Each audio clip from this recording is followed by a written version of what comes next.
આજના રોજ રાજકોટના પોશ વિસ્તાર એવા નાના મોવા રોડ પાસે આવેલા એટલાન્ટિક એપાર્ટમેન્ટમાં લાગેલી આગમાં 3 લોકોના મોત બાદ રાજકોટ શહેર પોલીસ દ્વારા તપાસનો ધમધમાટ શરૂ કરવામાં આવ્યો છે અને રાજકોટ મહાનગરપાલિકા પાસે એટલાન્ટિક એપાર્ટમેન્ટમાં લાગેલી આગ અંગે ઘણા મુદ્દે જવાબો રજૂ કરવાનો આદેશ આપવામાં આવ્યો હતો।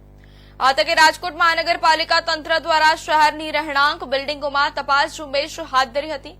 ત્યારે આજ રોજ શહેરના કોઠારિયા રોડ પાસે આવેલા સ્વાતિ સોસાયટી ખાતે ફાયર સાધનો અંગે ચેકિંગ હાથ ધરવામાં આવ્યું હતું।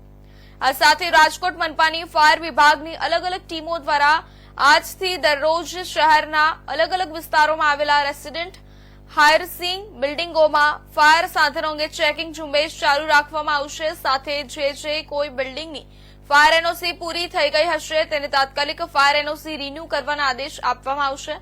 સાથે બિલ્ડિંગોમાં ફાયરના સાધનો ખરાબ હાલતમાં હશે તેને પણ તાકીદે બદલવાના આદેશ આપવામાં આવશે અને વધુમાં જે કોઈ બિલ્ડિંગના માલિકો અથવા તો પ્રમુખો જો ફાયર વિભાગની ગાઈડલાઈનનું પાલન નહીં કરે તો ફાયર વિભાગ દ્વારા કાયદેસર પગલાં પણ લેવામાં આવશે।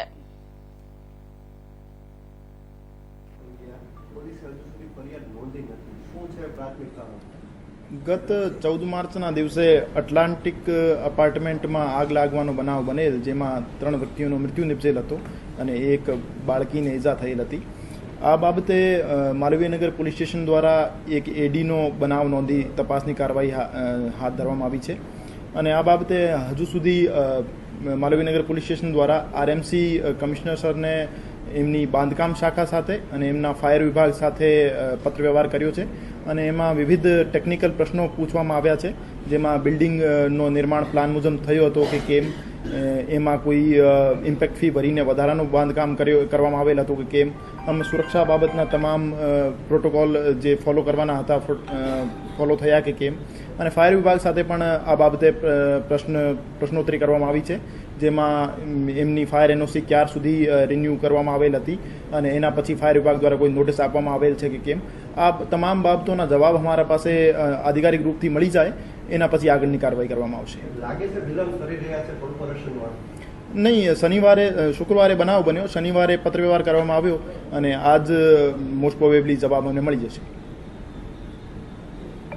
ધૂળેટીના પાવન પર્વે રાજકોટના જે નાના મોવા રોડ વિસ્તારમાં એટલાન્ટિક બિલ્ડિંગ આવેલું છે ત્યાં ભીષણ આગ લાગી હતી, જેમાં 3 વ્યક્તિના મોત થયા હતા। જે બાદ રાજકોટ મહાનગરપાલિકાનું ફાયર વિભાગ છે તે સફાળું જાગ્યું હતું। મારી પાછળના દ્રશ્યો લાઈવ એક્સક્લુઝિવ દ્રશ્યો છે તે જોઈ રહ્યા છો કે અત્યારે જે રાજકોટ મહાનગરપાલિકાનો જે ફાયર વિભાગ છે તે અત્યારે રાજકોટની જે રહેણાંક બિલ્ડિંગો મોટી હોય છે, જે હાઈરાઇઝ બિલ્ડિંગો છે ત્યાં અત્યારે ચેકિંગ ઝુંબેશ હાથ કરી રહી છે।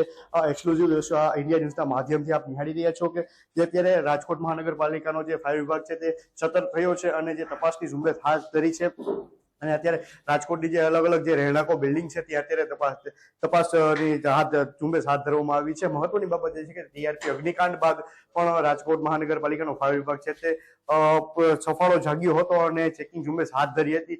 ત્યારે ફક્ત ખાલી છે તે કોમર્શિયલ બિલ્ડિંગોને જ ચેકિંગ હાથ ધરવામાં આવ્યું હતું, ન કે કોઈ રેસિડેન્સ વિસ્તારોને। પણ આજે એટલાન્ટિક બિલ્ડિંગમાં જે ધૂળેટીના પર્વે જે આગ લાગી હતી 6થા માળે અને 3 લોકોના જે નિર્દોષોના મૃત્યુ થયા હતા, તે બાદ રાજકોટ મહાનગરપાલિકાની જે ટીમ છે તે સફાળી જાગી હતી અને તપાસનો ધમધમાટ શરૂ કર્યો હતો। ત્યારે અત્યારે જે રાજકોટની જે મહાનગરપાલિકાની ટીમ છે તે અત્યારે રાજકોટના જે રેસિડેન્સ વિસ્તાર છે ત્યાં અત્યારે ચેકિંગ ઝુંબેશ હાથ ધરી છે। ત્યારે હવે આ જે ચેકિંગ ઝુંબેશ છે તે કેટલા દિવસ શરૂ રહેશે અને જે હવે આમાં ક્ષતિઓ પકડાશે ચેકિંગ ઝુંબેશમાં, જે રેસિડેન્સ બિલ્ડિંગો હોય છે તેમાં ક્ષતિઓ પકડાશે તો રાજકોટ મહાનગરપાલિકાનો ફાયર વિભાગ છે તે કેવી કામગીરી કરશે તે તો હવે આવનારો સમય બતાવશે। પ્રતિક લીંબાણી।